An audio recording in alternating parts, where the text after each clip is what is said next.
People often consider the starting point when considering whether to build in their garden from a planning permission perspective, and it is of course important to make sure you have a planning consultant or an architect on board to guide you through this. However, there are a number of legal aspects to consider, including whether there are any restrictive covenants on the title, whether you have the correct rights and easements in place for access and services, whether you need lender consent and whether you need to split the land and at what stage you need to do that.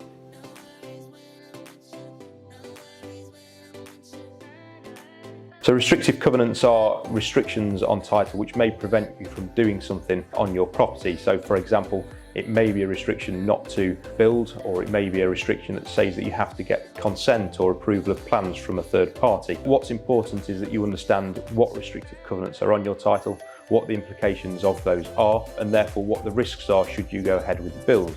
It might be that you need to go and get consent from a third party, or it may be that you can deal with it in another way, such as an insurance policy, in order to mitigate against that risk.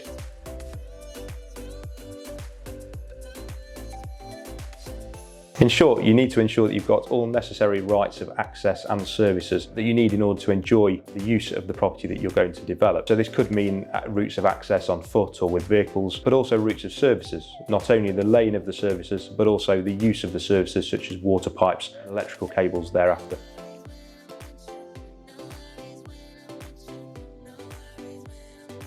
In all likelihood, you will require your lender's consent not only to carry out the build of the new dwelling, but also at the point when you're going to apply for planning permission. It's important to check the full terms and conditions of your current mortgage to ensure that you're not in breach of their requirements. Lenders can deal with it in a number of ways. They may require you to discharge part of your mortgage in order to release the land, or they may require you to discharge the whole of the mortgage.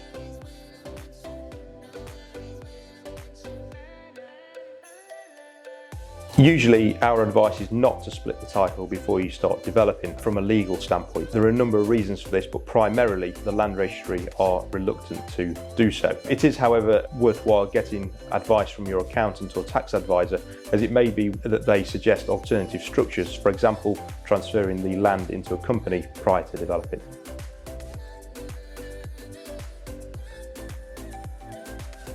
So prior to development and prior to the planning stage, we can carry out a full review of your title, let you know whether there are any such restrictive covenants that affect the title, let you know whether or not the property enjoys the correct rights and easements in order to allow the development to go ahead. We can let you know what the risks of proceeding are, and again, whether there are any ways to mitigate any risks or ensure that you've put additional paperwork in order that you may require to ensure that the building and the onward sale of the property goes as smoothly as possible.